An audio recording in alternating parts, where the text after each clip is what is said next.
trend. HBCUs are more than a trend. Yeah. We're forever a part of the culture. HBCU Pulse always has you on lock. From the shade room to your favorite news feed, and now on your TV and radio. We are the #1 outlet for HBCU culture. Follow HBCU Pulse on social media and visit hbcupulse.com to stay up to date on what's going on in the HBCU community.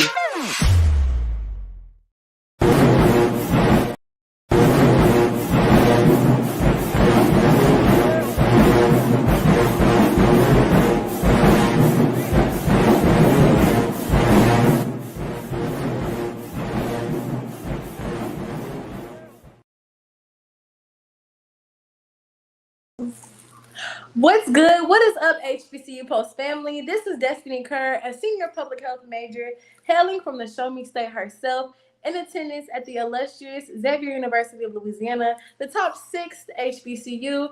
Here today to kick off our series of interviews in partnership with the HBCU Experience Movement to promote their latest book, The HBCU Experience, the North Carolina A&T State University 5th edition. That's right, the 5th edition, y'all.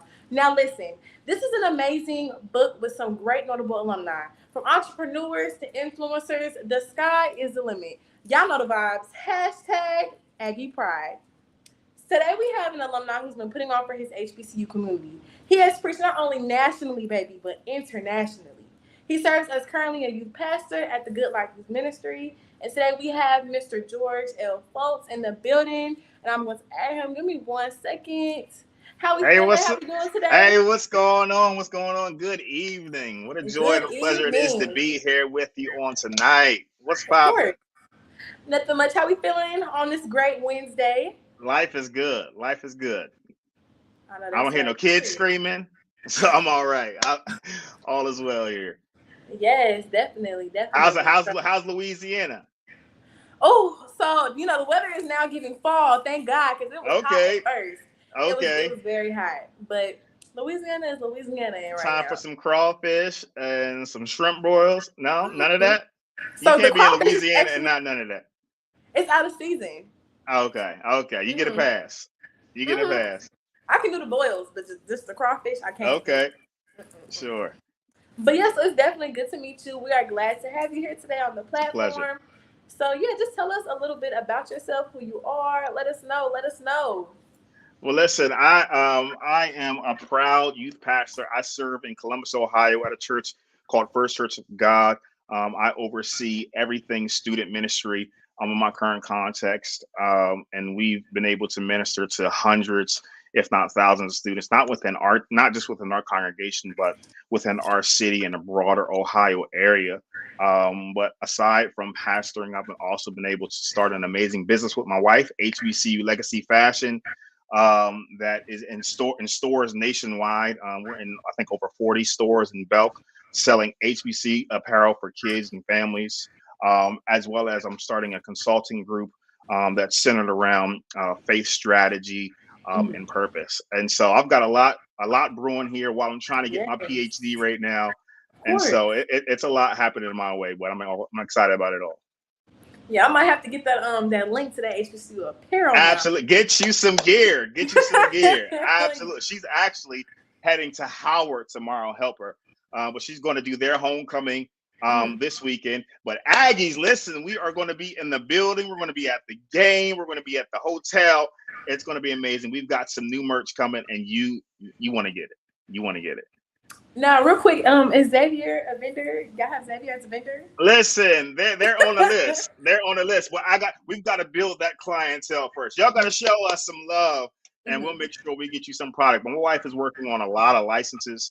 As you know, there are a lot of HBCUs, and so we're still building it up. But listen, Spelman just blew us out the water. We got some product in Belk. Probably about a month or two ago, and we sold that out in like 2 weeks. And they're hitting her up saying, "Hey, we need some more product." And so tell all your Xavierites, what y'all's mascot? It's a gold digger. So it's like a gold nugget. Okay. Well, tell all the Nuggets hit HBCU Legacy up, and we'll get y'all some product. We'll get y'all some gold jackets or something, some gold shirts. We'll make it happen for you. A bomber jacket. Let me get a bomber. Yeah, we got some stuff brewing. Okay. Absolutely. Yeah, you'll see. Coming soon. Okay, coming soon. We're in the works. Okay. Xavier, coming soon. So, not to touch, because, let's get into the Aggie pride, of course. Absolutely. Of course. Not too much about Xavier. We could talk all day if we really wanted to. But I don't know about that. So what made you choose A&T as your ultimate HBCU? What made me choose HBCU? I was fortunate. My parents sent me on college tours. Like, I went on a tour, and we actually went to maybe 10, 15 different schools, and I was able to see quite a bit of them. But I didn't see A&T for whatever reason. We went to Howard, we went to Tuskegee, we went to Morehouse, and we went to the schools all up and down the East Coast and in the South. And I actually had a different school that I was thinking about going to. Help me, Jesus. I don't know why.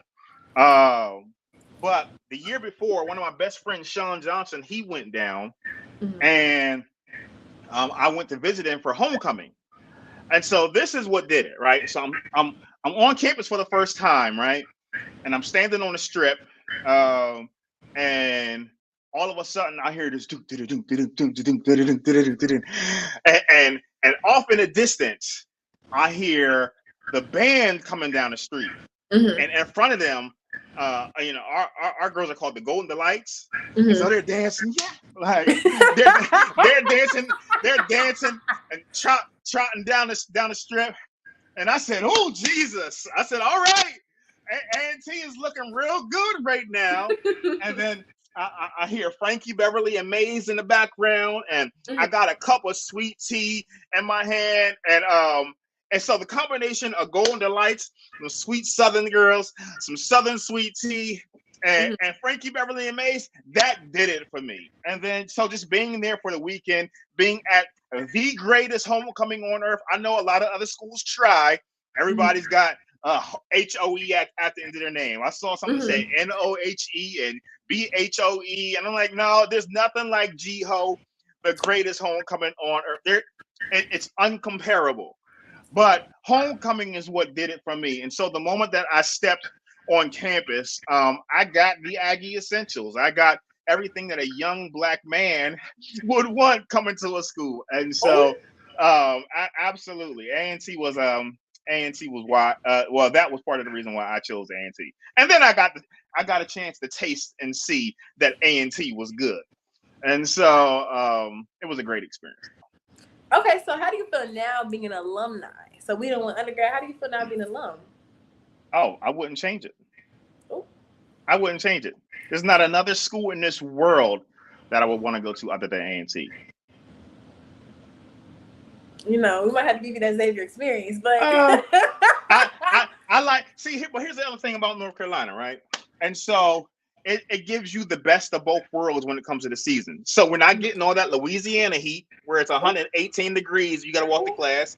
But then we're also not getting that Boston, Pennsylvania, Maryland cold in the winter. And so, and we're not on the coast, so we're not really getting hit by hurricanes. So, we're in that sweet spot. And so just the weather alone, I feel like it's a pretty good reason why. Most definitely.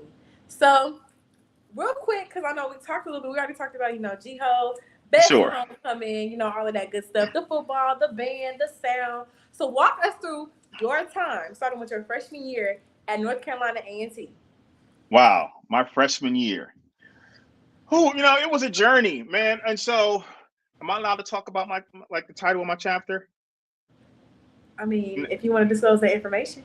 No. Yeah, I can't do all that. So when I got to school, I one of the first things I wanted to do was find fellowship, find connection, find some groups that I can be a part of. And so in doing that, one of the first things that I did is I joined this group called Couture. At the time, A&T had two modeling groups. And so there was Couture, and there was this other organization called Verge. I'm not going to talk about Verge. But so I joined this modeling group called Couture, and it was a really amazing experience because not only was I able to find myself in terms of like developing confidence as a young man, being on stage and developing somewhat of a swagger. Like I was able to connect with people from DC and California and Maryland and North Carolina and Georgia, and develop a new friend group, a new connection group that really helped me navigate that freshman year experience. And so I think it was out of couture where I started my journey to becoming, to some degree, my journey of, you know, figuring out who I was and who I wanted to be as a young man, and some of the decisions that I wanted to make moving forward. And so it was there that I developed a nickname. You'll have to figure that out a little bit later. But it helped me really develop some of the persona that I would carry throughout the rest of my experience. And so after that, I was able to connect. I mentioned Sean Johnson earlier. He had crossed Phi Beta Sigma the year before as a freshman. We were in their high school group. And so when I got there, the bros showed me love. And so, you know, they helped me move in, like anything that I needed on campus, they were there. And so quite naturally, aside from me being a part of their high school group, just because of the love that they shown and the brotherhood that they had shown me, I gravitated to their organization. And so I pledged Phi Beta Sigma as a freshman. And so, you know, everything that comes with joining, what are you shaking your head about? A freshman. Oh yeah, I crossed early. I was looking forward to having a good time. So you had a college experience, and if you was out the gate a freshman. I had a very good. Listen, it started with couture, because those couture parties were something else. The couture practices were something else. But yeah, so I had a good time. Crossed with 17 guys, and to this day, now I'm gonna tell you a secret, right? I'm gonna tell you a secret. You know, I'm a pastor, and I've been a part of the church all my life. My grandmother was a pastor. My parents were my youth pastors. But my LBs, to this day, I trust more than church folk. I got, like, you know, it's bad, but not just trust, but I think as a result of that relationship and as a result of that bond, there's a connection that I have with them that is like no other. And so, you know, it was the beginning of a really, really great experience and a really great journey with them. And not to mention, you know, step in and like my line was the line that started the 13-year or 14-year homecoming win streak. And so I feel like, you know, we were doing some things. But that's freshman year. At the time, I was on a process of trying to figure out what I wanted to do in terms of careers. I had always thought about law being one of the things that I wanted to get into. And so after crossing, one of my frat brothers had a deferred prosecution firm. Ooh. And so I was able to shadow him and intern with him for years, to the point to where I had judges and attorneys saying, "Hey, bro, whatever school you want to go to, whatever law school that you're thinking about, just let me know, and I'll put in a word for you. I'll make a call for you." And so that was the path. That was the journey. But then somewhere, I think around my sophomore year, towards the end of my sophomore year, maybe junior year, I had stumbled upon this church after I had left the club. You know, I went from the party to the pre-dawn and then the church. And the pastor was just kind of preaching on my head, like everything I was struggling with, everything that I was dealing with. And it was in the midst of me being in that service where like I just felt a shift with me spiritually and my journey and my path. And so slowly throughout my junior and senior year, I shifted from going to law school to going into ministry. And so that was another process in and of itself, because, you know, there was a season where I had to step back from people that like were very close, and step away from some people that I felt like were going to lead me into a different direction. And so that was a very challenging season for me. But I gained a whole nother group that was able to help push and propel me to where it is that I needed to go. And so I had an amazing experience. Junior year, senior year, I was blessed. Grades were amazing. I was focused, even in the midst of all of the other distractions. I did all right. And so, what else you want to know? Oh, well, I do want to ask. So, did y'all run the yard? Did we run a yard? I just told you. Did y'all run the yard? I just told you every homecoming. Oh, We for 14 years straight, Phi Beta Sigma, and so that should tell you enough. But listen, no. Greek life on the yard at A&T, it was interesting. I feel like all the Greeks at A&T were popping, especially while I was there. And so everybody had a strong contingent of students that were on campus, and so everybody was deep. And so when you're at the club, when you're strolling through the yard, Nuck if you buck was out at the time, and so it was are we some head busters, and so everywhere you would go, there would be some kind of tension and some kind of friction between Greeks, but for the most part, I think we had a very good experience. It was fun. It was fun. I wouldn't take it back for nothing. Okay, yeah. Greek life was popping. It was dope. So, like, all together, with the law school, the networking, Greek life, couture, what is like one word that you would use to describe your growth and like its shaping? So from the church, all of that. So, yeah, I think it was amazing. I think for me, just to see my ascension and to see just the different areas that I was able to grow in as a result of being at A&T. I think like many students that go to a college anywhere, you're somewhat of a blank canvas, right? And those experiences will shape and mold you into who you become. And so I think every aspect of my experience, whether it was being in couture and developing confidence as a result of that, and once you get a chance to check out some of the stuff that we're going to be dropping around, you'll see why that confidence was built in the way that it was built. But then also being a part of Phi Beta Sigma and brotherhood, scholarship, and service. And so learning what it meant to be a brother, knowing what it meant to be indebted to serving our community and serving the fellow man, but then also being a young scholar, right?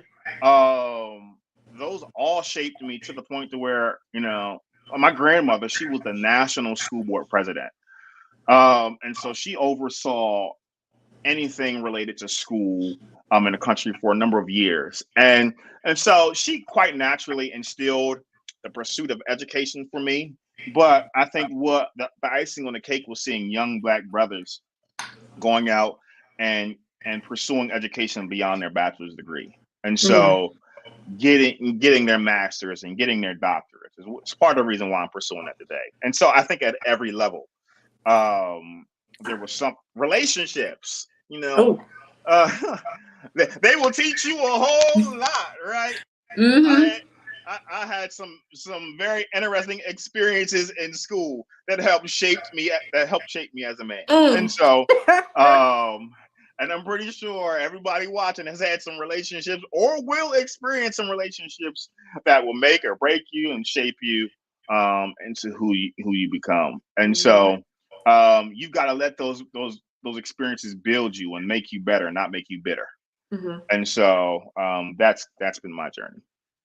Better and not bitter. Stand on it. Yes.